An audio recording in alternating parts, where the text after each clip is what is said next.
Oh snap, Glaze is going live.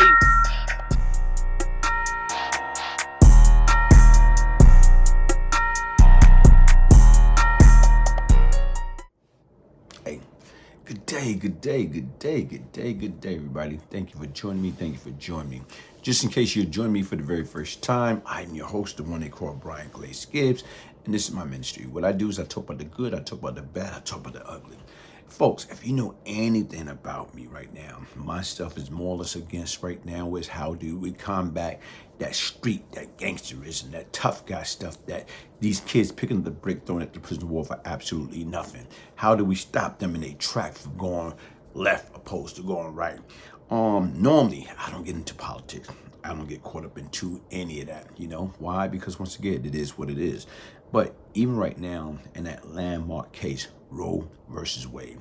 Okay, Roe versus Wade was a landmark decision of the U.S. Supreme Court in which the court ruled that the Constitution of the United States generally protect a pregnant woman's liberty to choose to have an abortion.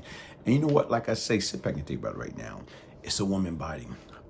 Even with that being said, they should have the right to decide what is good or not good for them, especially right now as if they conceive in an act of a crime against their own will. How do you take somebody right, you know what I'm saying, away from them? You can't do that, or you shouldn't do that regardless. This is supposed to be the land of the what? The land of the free. So even with that being said, I stumbled upon something that I thought was quite interesting, and I want to share that with you, and I want to get your viewpoint on that.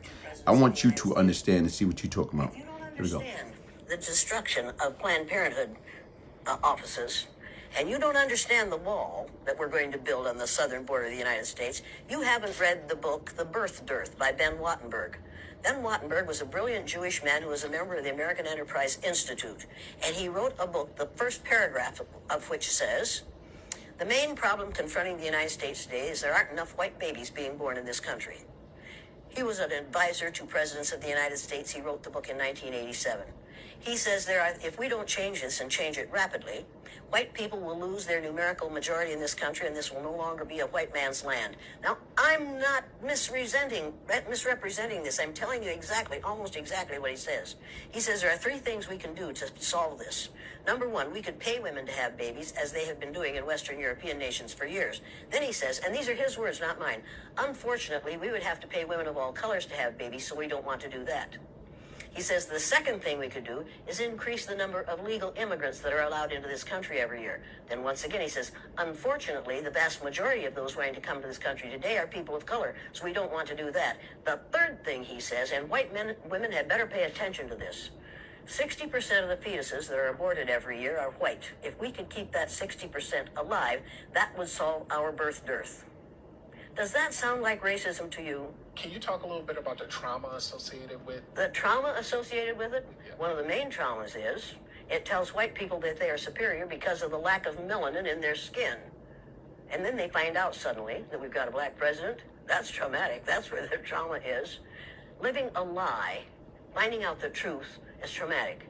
Finding out now, recently, that within 30 years, white people will be in the numerical minority in this country is going to be traumatic. White people are scared to death right now, particularly white males. They're scared to death that they are going to lose their power in the future. And they are. But if you want to get ready for the future, if you want to be treated well in the future, treat others well in the present. What we do in the present constructs the future.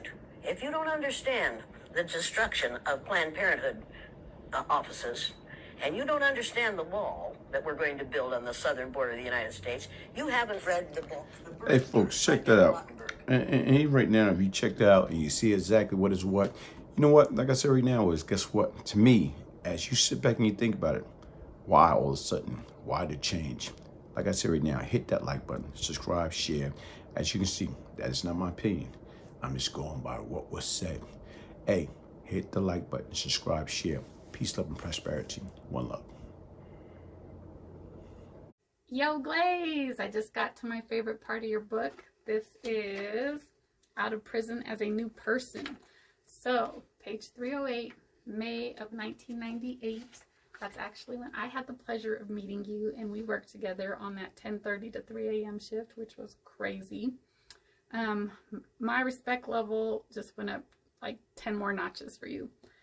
So I knew about your past. I knew about everything that had gone on. But what I didn't know is you were going from $40,000 a day to, I think we were making $12 an hour there, that night shift, something crazy. So for you to be able to have that work ethic of going from slinging easy rocks to slinging heavy packages and working that night shift and just being the positive person you were that whole time and offering encouragement to everybody that worked that shift.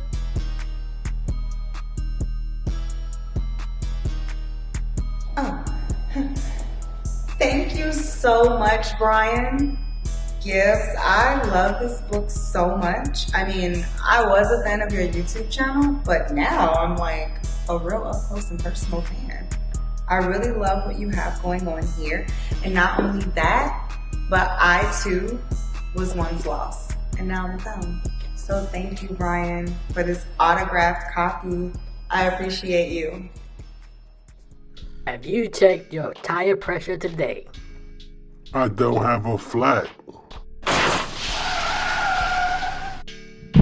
Have you checked your blood pressure today? No, I don't feel sick.